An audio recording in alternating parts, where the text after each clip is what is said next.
You think you can trust family to have your back, but what happens when they're the ones holding the knife? Those words rang hollow in my mind as I stared numbly at the incriminating photos strewn across my desk. Pictures of my younger sister Alina and my boyfriend Jamie, intimate moments captured that shattered my world into pieces. "How could you do this to me?" I asked hoarsely, tears streaming down my cheeks as Jamie shifted uncomfortably in front of me. Alina simply smirked. "Did you really think he could ever be fully satisfied with someone as dull and boring as you, sis? Jamie deserves excitement in his life, something you've never been able to provide." The venom in her words stung, made worse by Jamie's refusal to meet my eyes. My creative passion as a graphic designer used to energize him, or so I thought. But Alina's magnetic charm had clearly seduced him. I was 28 years old, established in my career, and thinking I had the perfect life in our big city. Meanwhile, Alina at 24 had always seethed with jealousy at my accomplishments, masking it behind a dazzling smile. "This has to stop right now," I stated firmly, trying to regain some semblance of control. "Jamie, we're through. And you, Alina, get out of my apartment. I never want to see your face again." Jamie opened his mouth but seemed to think better of it.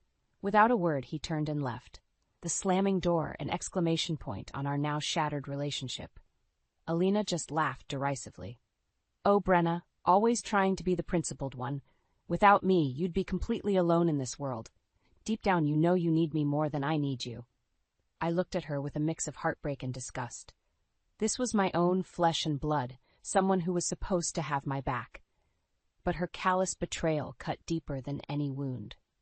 Grabbing my purse, I pushed past her towards the exit. "I'm going to stay at a hotel tonight.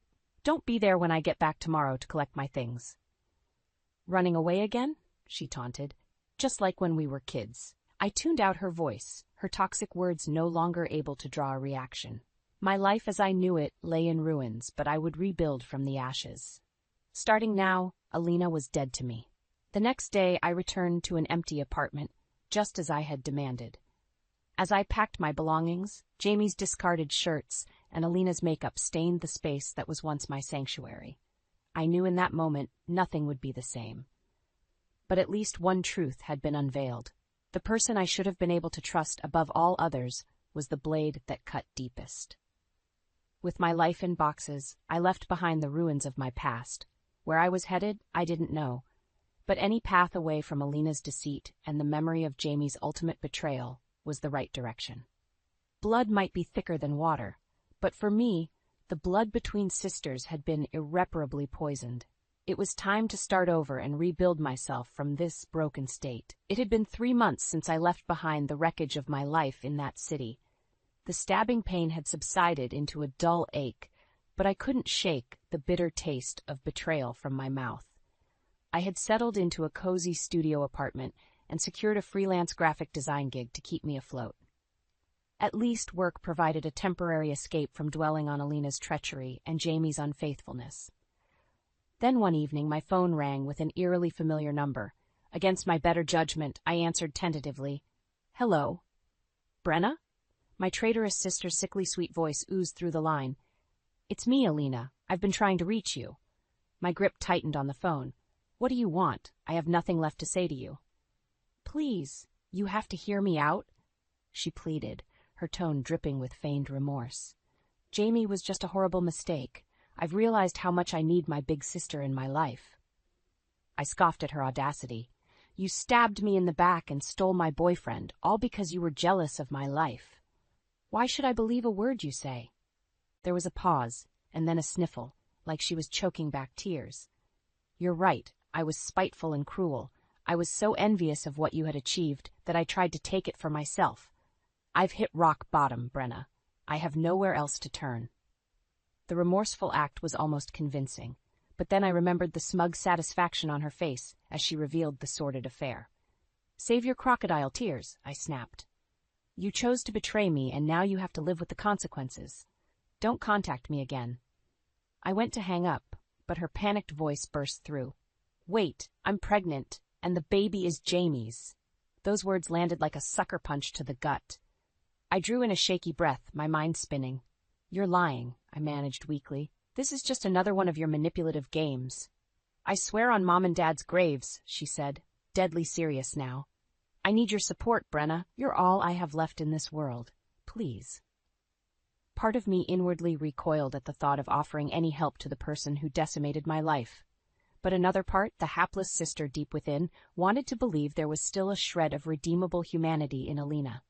If what you're saying is true, I said carefully, then you're going to need somewhere to stay and some help getting on your feet for the baby's sake. Not for you. Never for you again. Thank you, she gushed, the relief palpable in her voice. I'll make the arrangements right away to come stay with you. You won't regret this, I promise. I doubted those words, but I'd take solace in being able to keep my unforgivable sister at a distance while ensuring her child didn't suffer for her sins. As I hung up, an uneasy knot twisted in my gut. Deep down, I feared that allowing Alina back into my world, even peripherally, was a recipe for future disaster. But I owed it to that innocent baby to try to rein in its conniving mother. If she burned me again, there would be no more second chances. The bridge would be burned for good this time. Only then would I be free from the heavy burden of the sister I once loved, but now loathed. Against my better judgment, I agreed to let Alina stay with me until she got back on her feet. 3 days later, there was a knocking at my door. I steeled myself and pulled it open to see Alina standing there, her bump clearly visible beneath a tight maternity dress. She brushed past me without a word, suitcases in tow. I've converted the den into a little nursery area for you, I said stiffly. The couch pulls out to a bed. Alina shrugged as she dropped her bags. I guess this place will have to do for now. Her dismissive tone immediately put me on edge.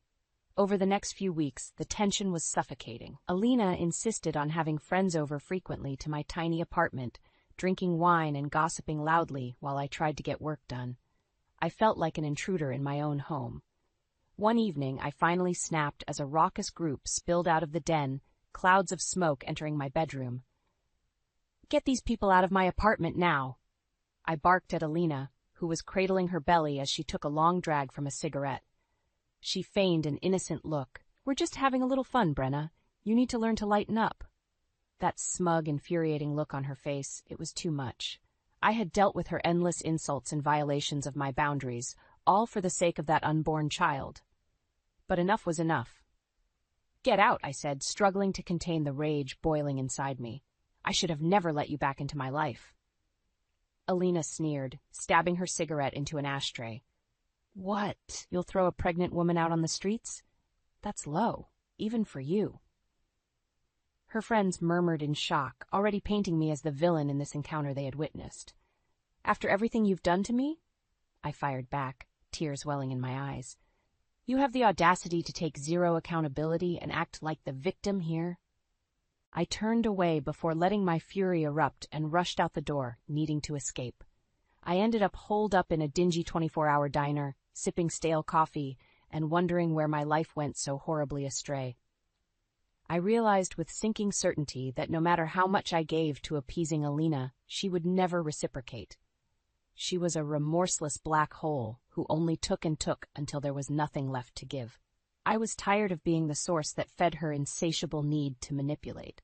By the time I finally returned home near dawn, the apartment was blessedly silent, but it hardly felt like home any longer. In the end, Alina had gotten what she wanted. My sanctuary had been utterly defiled.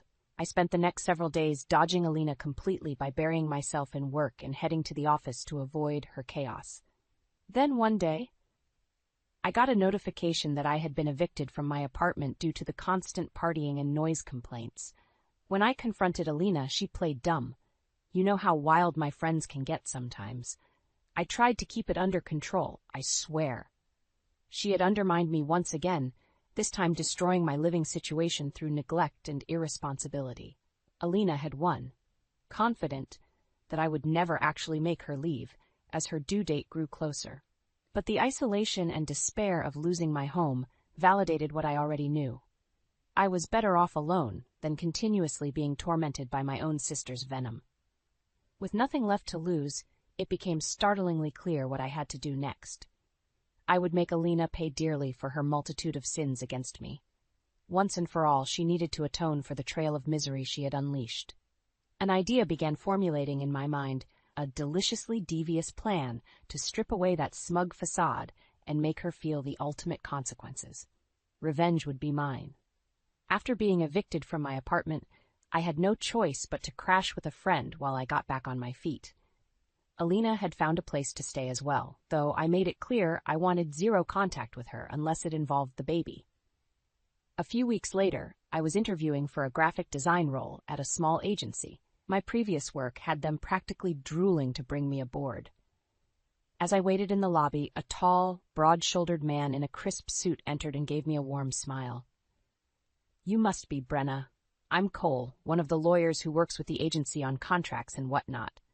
I shook his outstretched hand, immediately comforted by his confident yet gentle demeanor. There was a kindness and integrity to his eyes that I hadn't encountered in a long time. After nailing the interview, I was offered the job on the spot. As I excitedly relayed the news to Cole, he flashed that smile again. "In that case, you'll have to let me take you out for celebratory drinks tonight, my treat." I'll admit, I was taken aback by his forwardness. But after everything with Alina and that snake Jamie, it was also refreshing to be direct and let intentions be known instead of dealing with mind games. "You know what? I'd like that," I replied with a sly grin. We ended up in a dive bar trading stories from our checkered pasts, with Cole being surprisingly open about overcoming a gambling addiction in his 20s. For my part, I gave him the carefully redacted version of my tale, avoiding any mention of Alina's treachery. "Sounds like this ex of yours really put you through the ringer," he observed after I danced around the details. "I'm just glad I was able to get my life on track before anything too disastrous happened." Something about Cole's soothing presence and words of encouragement left me longing to finally unburden the full truth I had been carrying alone for months. So many times Alina had weaponized her fake tears and pleas for support, manipulating me into offering misplaced empathy. But gazing into Cole's earnest eyes, I sensed I could finally confront those demons head-on without fear of exploitation. He just seemed to exude trustworthiness from every pore. "There's more to the story," I admitted, taking a stealing breath. "One that's eaten me up inside for longer than I can stand." Cole leaned in attentively as I relayed the foul details. Alina's despicable seduction of Jamie, her callous reveal of their affair, the psychological torment she inflicted repeatedly under the guise of needing family. With each agonizing confession, I could feel the weight of shame and anger releasing from my body. To his immense credit, Cole didn't once interrupt or judge. He simply listened, letting me purge those toxic burdens into the space between us. When I finally reached the end, tears streamed freely down my cheeks. Cole reached his hand across the table and clasped mine firmly. "I'm so sorry you had to go through all that," he said with quiet compassion. "Your sister, she sounds like a truly terrible person." I let out a shuddering breath, clinging to his steadying grip. "The worst part is, she keeps finding new ways to haunt me and make me miserable. I want to move on, but she won't let me." Cole's expression hardened as he gave a slow nod. "Then we need to make sure she can never hurt you again." Those 9 words were like a balm to my wounded spirit. For once, it wasn't just me against the cruel machinations of my own flesh and blood. I had an ally. As our eyes locked, I realized Cole was the asset I needed to finally, permanently put Alina in her place once and for all. No more toying with my life. No more toxic manipulations enabled by misguided family loyalty. It was time to stop being the victim and take control. Alina wanted to see the dark side. She was about to get her reign of terror paid back to her in spades. Over the next few weeks, Cole and I began hatching an intricate plan to bring Alina's misdeeds to light. I filled him in on all the sordid details and depraved acts she had committed, stoking the fires of his protective anger. "She needs to pay for what she's done," Cole stated firmly one evening over strategy meeting beers. "Exploiting family ties and decimating your life like that is unforgivable." I nodded fervently. Alina's twisted actions had cost me my home, my relationship, my peace of mind. All because of her jealousy and depravity. "I want to expose her lies and make her suffer the consequences," I declared, tempering the vengeful ire burning in my heart. "But I also want to do it in a way where she can never play the victim again." Cole leaned back, pensively stroking the stubble on his chiseled jaw as he processed my words. "You're talking about giving her enough figurative rope to hang herself," he said at last. "Getting her overconfident, poisonous fangs to extend so we can restrain them for good." A slow smile stretched across my face. "Leave it to the lawyer to articulate the strategy so perfectly." "Exactly. We need to make her slip up and reveal her true vile nature publicly, removing any plausible deniability." "And I know just the event that would make the perfect stage," Cole replied with a wolfish grin. A few days later, I was seated across from Alina at a luncheonette near her place. Her belly was massively swollen. The insufferable brat would be dropping that kid any day now. "You wanted to meet?" She regarded me with patent disinterest as she idly stirred her iced tea. "This better be good. Being on my feet is so taxing lately." I fought to keep my expression neutral as I produced a glossy invitation embossed with an award ceremony logo. "You remember that big design gala I attended last year? The one that effectively launched my career?" Alina's eyes narrowed as she caught the distinct whiff of professionalism and prestige. Her mouth began watering like a predator detecting vulnerability. "Of course," she replied coolly, adding a demeaning hair toss for good measure. "The only real success you've ever had in this industry." Hook, line and sinker. Well, this year they've asked me to not only attend the VIP reception, but present my latest branding concepts to the entire convention hall. I made sure to state the words slowly and clearly to amplify their impact. "I see," Alina responded, her veneer of indifference cracking slightly as envy glinted behind her eyes. "That's a rather prestigious honor. Which is why I'd love for my family to be there supporting me," I continued in a sugary sweet tone. "You and Jamie should both come as my special guests. It'll be a magical evening I want to share with the people I care about most." The blatant exclusion of Mom and Dad did not go unnoticed, based on the way Alina bristled. But her lust for the opulent gala overpowered any immediate objections. "I suppose Jamie and I could grace your little convention with our presence," she huffed airily. "After everything we've been through, the least you can do is dedicate your career highlight to making it up to us." I smiled inside at those words and her telling choice of the possessive pronoun, us. As if Jamie was still her depraved courtier, the infatuated ex who had turned his back on me for Alina's talons. "It's a date, then," I replied in sugary tones. "I'll have the +1 tickets waiting for you both under guest of honor." Alina was practically glowing, already envisioning herself lapping up accolades by merely being adjacent to my achievement. How deliciously, naively misguided she would prove to be. As I turned to leave, I allowed myself one parting remark that hinted at the reckoning to come. "This night will be one you never forget, sis." She had no idea just how prophetic and ominous those words would be.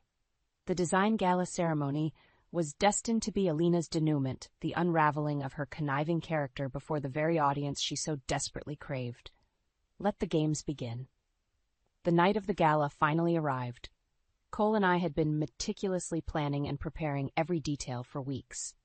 As I put the finishing touches on my show-stopping design presentation, he arrived at my place looking dapper in a tailored tuxedo. "You about ready to go and destroy your sister?"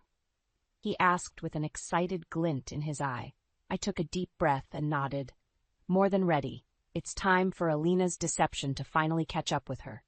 When we arrived at the lushly decorated venue, Alina and Jamie were waiting by the VIP entrance, resplendent in formal attire. Her belly seemed obscenely inflated under the sleek maternity gown she wore. "Don't you two look like manned Mrs. High Society?" I remarked with syrupy sweetness as they turned to face me. Jamie averted his gaze guiltily, but Alina simply rolled her eyes. "Can't slum it too much for your precious career night, I suppose." Now, let's not start things off on the wrong foot," Cole smoothly interjected, placing a calming hand on my arm. "We're all here to celebrate Brenna's incredible accomplishments." "Ever the voice of reason," Alina purred, giving Cole an approving once-over. "You simply must introduce me to all your eligible colleagues later." "Actually, Alina, Cole is my partner," I replied firmly, squeezing his hand to emphasize the point. "He'll be by my side all evening."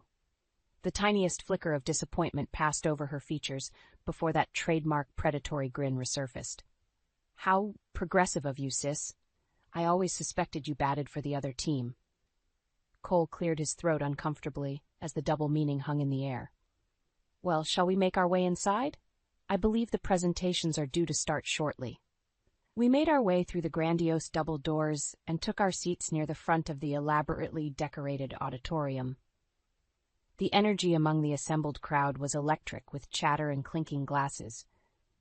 I could feel Alina beside me seething with anticipation. After an opening speech from the host committee, it was finally time for my design presentation. I rose from my seat amidst warm applause and made my way to the stage, lectern before me. The crowd immediately hushed in rapt attention. Taking a fortifying breath, I launched into my presentation slides, a highly stylized branding concept for a new luxury resort. Each intricate graphic and color palette earned murmurs of approval from the audience. Thank you all for such a wonderful reception to my work, I said as the final slide displayed.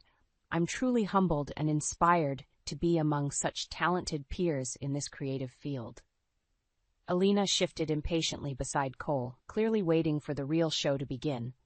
That self-satisfied look on her face filled me with determination.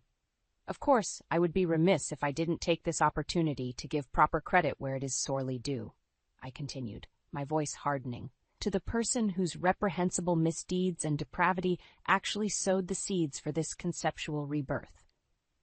You could have heard a pin drop in that silent hall as I paused for maximum dramatic effect. Jamie and Alina exchanged a bewildered look.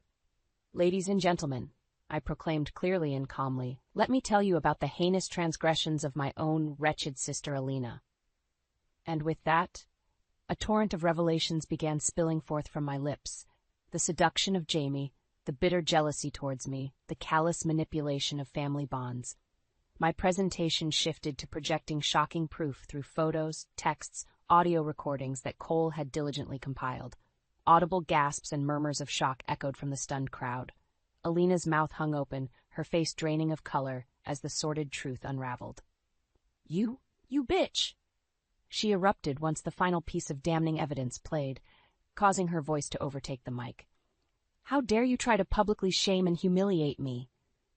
I simply stood calmly, letting her unleash a torrent of outrage that only further condemned her depravity in the eyes of the horrified attendees. Jamie beside her looked like a cornered animal. With one icy glare of contempt, I knew I had accomplished my objective. Alina's viperous fangs were fully extended, and I had the antidote to permanently neuter her poisonous ways. As security rushed in to subdue her, Cole took the stage, his voice booming with authority. Alina Merriweather, you are hereby being charged with defamation of character, financial fraud, emotional duress, and a menagerie of other offenses against your own flesh and blood. The rest was a blissful blur. In one fell swoop, I had ripped away the veil of deception Alina had hidden behind for far too long. This was her undoing, televised to the entire creative community. There would be no recovering from such a merciless public dismantling of her true nature. At long last, my tormentor had been disarmed and brought to justice.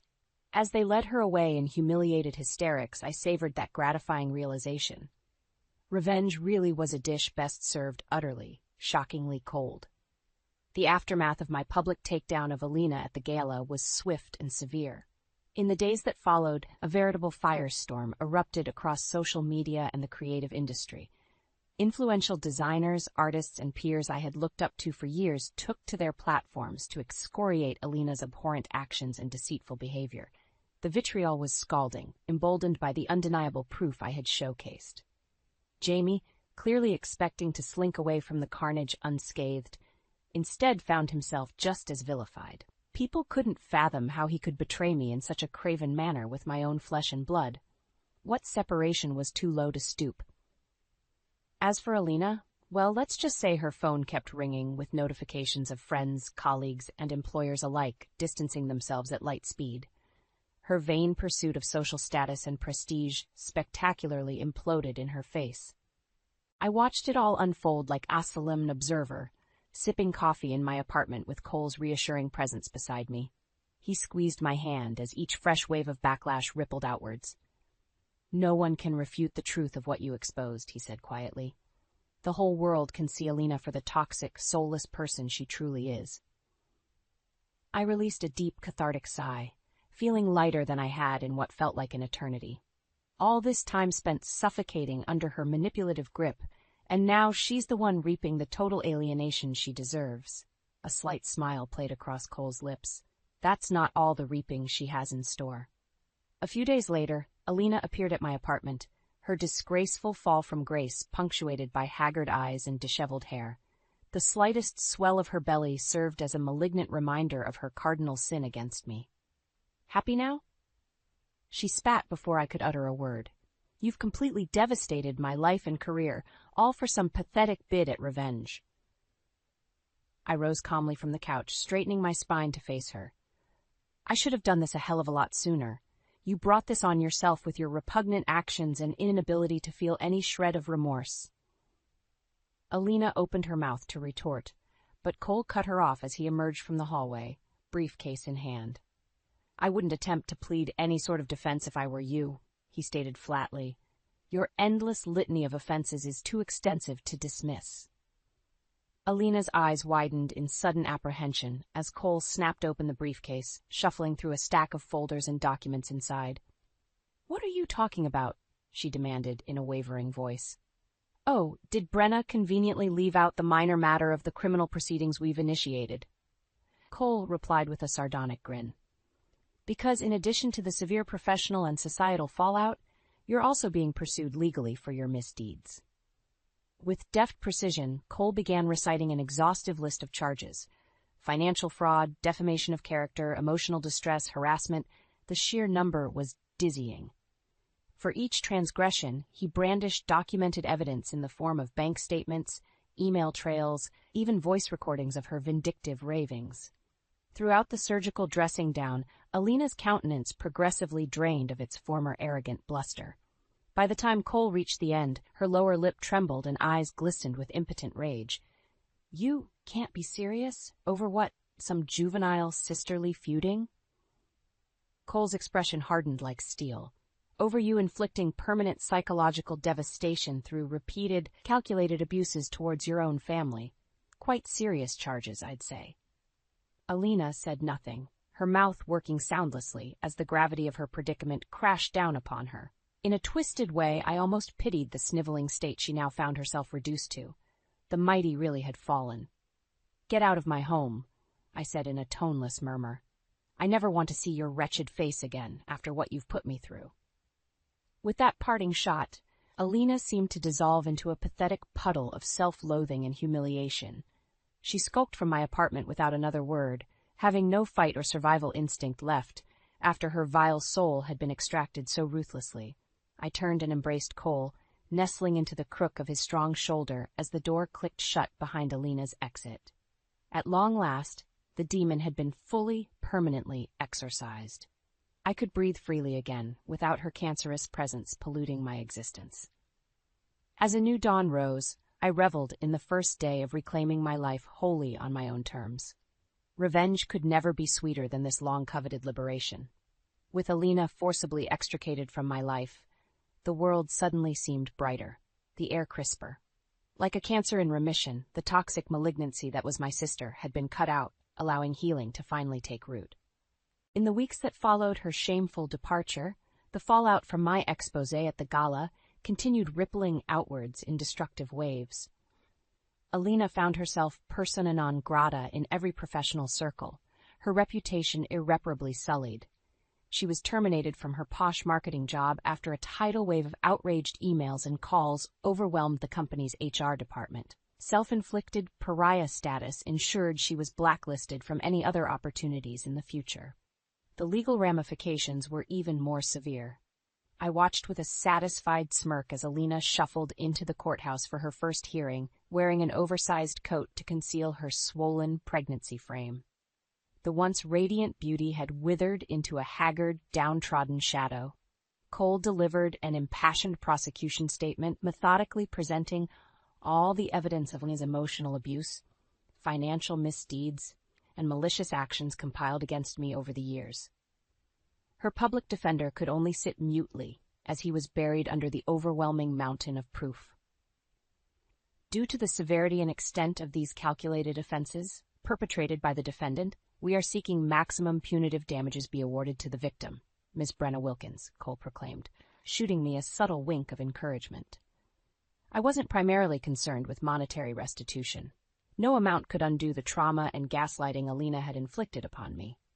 But I reveled in her ashen, defeated expression as the judges sworn her guilty on every count, saddling her with fines, community service obligations, and potential jail time.